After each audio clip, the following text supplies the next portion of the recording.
It's tough. It's tough to come up with a video for this, formulate this, and not just retread a bunch of things and feel like I'm piling on a guy who just lost his job, Peter Chiarelli. So I'm going to do my best to look at this from a point of view of where he started, where you're at now, what you're going to do. The Oilers have some challenges. Absolutely. Now, coming out of 2014-2015, they had more than challenges. This team was just garbage. And there's a reason they were able to tank and get McDavid, because this was just a poorly put together team. Eberle was their leading scorer with 24 goals, 39 assists. And we know, of course, that Eberle is now with the Islanders and that they essentially got nothing for him. Spooner's now in the American League. Nugent Hopkins, 24 goals, 32 assists. He's still there. Hall, 14 goals, 34 assists. 48 points in 53 games. And amidst a lot of speculation about his future, still putting up the points, not putting up the goals the way that was expected when he was drafted. And now, of course, he's gone for Adam Larsson, which is a trade we can all agree they lost. Pouliot, 19 goals and 15 assists. Of course, he left, I believe, as a free agent. So did Purcell. 12 goals, 22 assists. No tears there. Yakupov ended up leaving the team on a minor deal. They didn't really gain much back. They didn't lose anything either. Yakupov, 14 goals, 19 assists. Schultz is the one that stands out to me, and I'll come back to that. 6 goals, 25 assists. Derek Roy, 11 goals, 11 assists in 46 games that year. Anton Lander. Remember Anton Lander? I remember Anton Lander. 6 goals, 14 assists. Clefbaum, 2 goals, 18 assists. Perron, 5 goals, 14 assists. Petrie, 4 goals, 11 assists. And losing Petrie is huge. When I look over the mistakes they've made, that one looms large. Draisaitl, 2 goals, 7 assists in 37 games that year. Of course, he came up and played, although he wasn't ready. There was criticism of the Oilers that year for rushing their prospect, and the idea that maybe they were ruining him didn't turn out that they had. Their goaltending, though, I mean, look at this. Scrivens, 15, 26, and 11, 3.16 goals against, 890 save percentage. When they traded for Ben Scrivens, this was the guy. This was going to be the guy. This is going to work. And what Keith Gretzky has to sell fans on as interim GM is that Koskinen is the guy. Now, I'm not meaning to compare him to Scrivens or Fast. Fast came in 6-15 and 3.41 goals against, 888 save percentage. Fast came in off of a pretty good record with the Anaheim Ducks. Scrivens came in from the Kings, I believe, and he played really well with the Kings. And it gave hope. It's like, okay, this is the goaltending we needed. They got rid of Dubnyk. Yeah, they gave up Dubnyk in all this, because Dubnyk just wasn't working out with the Oilers, and that seems to be a theme here. And I've highlighted trades at the start here I want to talk about. June 26, 2015, so right after he takes over, of course, he infamously acquires Griffin Reinhart from the Islanders, and the Islanders knew that Chiarelli wanted Reinhart. I'm just glad that Chiarelli had been fired by the Bruins before he was able to trade the Bruins' first-round draft picks for Reinhart, because that would have been really aggravating. That first turned out to be Barzal. I believe that second turned out to be Beauvillier. So, whoops. There's 2 guys right there that if he doesn't acquire Reinhart, 2 guys you plug into this lineup right now. Beauvillier is a pretty solid winger who can score goals. Barzal, that depth down the middle. Holy crap, the Oilers look so much better with those 2 guys on the roster. So, him being fired now in 2019 kind of goes back to that move on June 26, 2015. Then June 27th, he acquired Talbot. The picks he gave up, 57, 79, and 184. I looked him up. Siegenthaler was a Washington draft pick they acquired from the Rangers after that move. Of course, Siegenthaler's in the NHL right now with the Capitals. Might have been a decent addition for Edmonton, but really, in all honesty, this is not a trade that comes back to haunt him. Zborowski and Huska are the other 2. Now, Adam Huska hasn't come up and played yet. I like Adam Huska. We'll see if he ends up being an NHL-level goaltender. December 18th, 2015. So I skipped over some. Kassian to Edmonton for Scrivens to Montreal. So Scrivens goes from goalie of the future for the Oilers to he's gone for Zach Kassian. Now, Kassian was out of Montreal because there were a lot of conversations about him having an attitude problem and behavior problems and just general problems. So the Oilers picked him up. Zach Cassian's a guy who frustrates you with his potential to score, his potential to be top six, and his inability to get there. February 27, 2016, this is the trade that I really look at, and I say, you know what? Between the fact that for Jeff Petrie, he just got a draft pick from Montreal, and Montreal says thanks. You look at the points Petrie's putting up in Montreal, and you think, you know, if you add that to the Oilers, where would they be? If you don't sign Milan Lucic, and you keep a Justin Schultz on that blue line, where would they be? They got back a third-round pick for Justin Schultz. At the time, it seemed okay because Justin Schultz had played his way out of Edmonton. He had 31 points the year before. But the Oilers don't have a ton of offensively gifted defensemen. And the weird thing is, you trade out Petrie, you trade out Schultz, and you don't upgrade your blue line, and then you complain about needing blue liners. So you trade Hall to get Larson. It's like he came in, and it was like, I need to downgrade this. And now, since I downgraded that, I need to downgrade this and bring this in to try to... Like, he got in his own way a lot. Now, we look at where they were. And it was a disaster. They had 62 points that year. They finished last. They get Connor McDavid. Which I don't think these Oilers intended on. Now, the Buffalo Sabres wanted McDavid, and they were intentionally tanking. I didn't see the Oilers as intentionally tanking that year. I saw the Oilers as just being awful. And McDavid was being added awful. And I do wonder, and people have been asking this, I do wonder if he can spend his entire career in mediocrity. Now, what Keith Gretzky inherits is a team that's currently 23rd overall. They have 23 wins in 50 games. McDavid has 29 goals. Draisaitl has 27. Nugent-Hopkins has 16. So for those doing the math at home, that's about 50% of the Oilers' goals come from those three guys. And I'm not even including Chason, who with 17 makes that number even higher. They are not getting depth scoring. Lucic has scored a few goals recently. Good, because they desperately need those goals. Now, Puljujarvi and Yamamoto are guys I'm on the fence about. Puljujarvi, what you do with him is Keith Gretzky's first order of business in my eyes. Is he going to be a top six forward? And if the answer is yes, can he be a top six forward with the Oilers? And if the answer is no, you have to move him to a team that sees him as a top six forward. And you kind of have to do it now because his value will drop. It's already dropped from where his stock was when he was drafted. The Oilers could have got a king's ransom for that draft pick. They really could have. Puljujarvi was seen as a huge star. There was a lot of jaws that dropped, myself, my own included, when Dubois was drafted ahead of him. Now, nobody is drafting Puljujarvi ahead of Dubois. So his stock has definitely dropped, and the Oilers need to decide what they're going to do with him. And sending him to the American League, to me, is not the answer. Yamamoto's another one. Yamamoto with a goal, I believe it's a goal and 2 assists in 17 games. You can't play your prospects at the NHL level, give them hardly any time on the ice, when they're a skilled, smaller forward, and expect them to become a star player. If you feel Yamamoto is going to be a star winger, if you feel he is going to be a guy who can play on the wing for McDavid, which is what the projection was when he was drafted, stop leaving him in bottom six situations. Stop expecting him to be something he's not. Leave him in the American League until you are ready to commit to him in a top six role.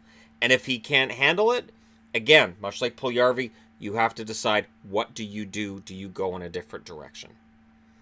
The league is young. It's getting younger. And the shelf life of prospects, I think, is going to get a lot shorter. Now, Koskinen, at 30 years old, has played 32 NHL games, and now he's getting paid $4.5 million a year for the next 3 years after this one. Now, what's come out, thanks to Bob Nicholson in a press conference, which he's going to get lit up now because Chiarelli's out. So now the target is going to be everybody else in the organization, including Nicholson.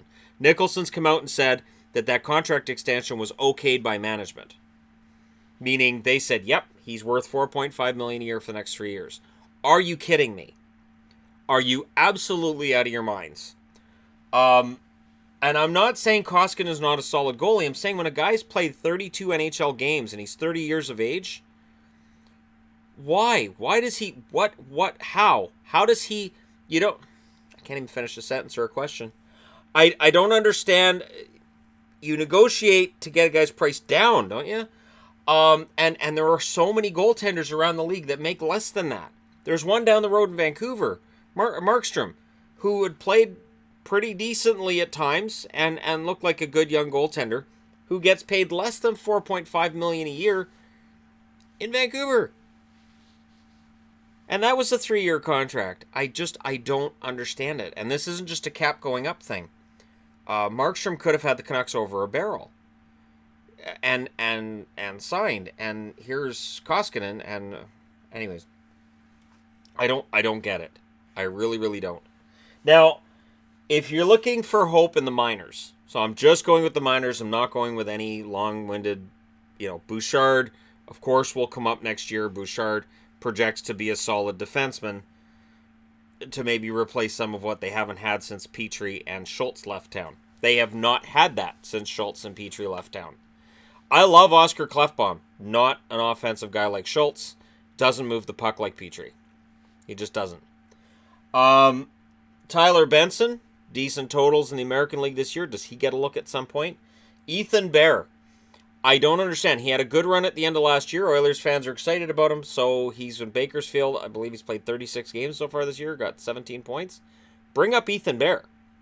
If I'm Keith Gretzky, the first thing I'm doing, because even if he's not at the NHL level in one area or another, as a 5 or 6 defenseman, as an energy guy, he showed he could do it last year. And the fans really like him. And part of this right now, part of the battle that the Oilers are fighting is a public relations battle. It's going to be fans saying, I don't know why I'm supporting this team. I think I'm done. You bring up Bear. You bring up maybe a Tyler Benson, or at the very least, make sure Puljujarvi and Yamamoto are getting the time they need, getting the quality minutes they need, and bring up one of these other guys. Cooper Marody, a guy they picked up from Philly. Give him a shot. He's leading the Bakersfield Condors in scoring right now. Give him a shot. Cameron Helbig. Of course, we've got Caleb Jones on the board, who's currently with the Oilers. Has looked good at times. Has made some boneheaded defensive decisions at times, which rookie defensemen will do. Keep him around. I really think that he provides an energy on that blue line that once he's got the defensive side of it sort of figured out a little bit more than he does now. You're always going to get mistakes from rookie defensemen. That's just the way they work. But he can minimize that. He can be fantastic on that blue line. Then if you're looking at goaltenders, because, they've got Talbot, they've got Koskinen, which is an upgrade from Scrivens and Fast, I will admit that. But Stuart Skinner and Dylan Wells are your young goalies right now at that level. They've got Al Montoya down there as well, so if they traded out Talbot, didn't get back a goaltender, you can bring up Montoya and he can play halfway decently as the backup. But really, it's not an easy job that Keith Gretzky inherits. This is a team that I don't know that what we have currently in Edmonton is a whole lot better than this team that finished with 62 points, because that team had Petrie, Schultz, and Klefbom on the blue line. And I look at the Oilers' blue line right now, and I like Nurse. I'm not saying I don't. But again, how good would Nurse look with Schultz or Petrie out there? And I'm well aware that Schultz has been injured for a lot of this year, which makes it not quite as apparent what the Oilers lost. But when Schultz went to Pittsburgh, I think he had a pretty decent run after he got to Pittsburgh in 2016. And then he had another one. So, the Oilers have been in a rough spot. And I understand that with Schultz, it's he wouldn't have wanted to stay in Edmonton anyways, and blah, blah, blah. Well, there's a culture problem that's existed in Edmonton for a long time. A culture of losing's okay, mediocrity's okay. Nicholson comes out today and says, well, we're not rebuilding. You're 23rd overall. And whether you're intentionally rebuilding or you're not, they have all the earmarks of a rebuilding team. Whether it's the low confidence, the poor record, the fans looking to the future and saying, oh, this guy will save us later. All of these things are rebuilding team things. For teams that are just sort of in a retool, there might be our veteran player so-and-so's out. Once he's back, we'll be fine. You don't see that with Edmonton because there aren't very many situations worse than with Edmonton right now. And Keith Gretzky's job is going to be trying to figure out exactly where things have gone wrong, trying to figure out how to fix it, and to get it done by the trade deadline. And it's a challenge because the trade deadline's a little more than a month out. And once that passes, we're stuck. We're stuck with the Oilers as is until the draft. And the thing I kind of chuckle about too is that Nicholson said we're not in a rebuild and we're not trading our number one draft pick. You know the teams that don't trade the number one draft pick? Teams in a rebuild. Just throwing that out there. And the terror of knowing what's happened to St. Louis and Ottawa, teams that traded away their number one draft picks, and it's kind of came back to haunt Ottawa this year. We still don't know where Colorado's going to draft, but it's probably going to be pretty early, and it could come back to haunt St. Louis as well. They're still, kind of iffy on the border of being relevant to a playoff race or not. It'll be a very, very interesting time. So there you go. How do you fix the Oilers? That's the question for Keith Gretzky as interim GM.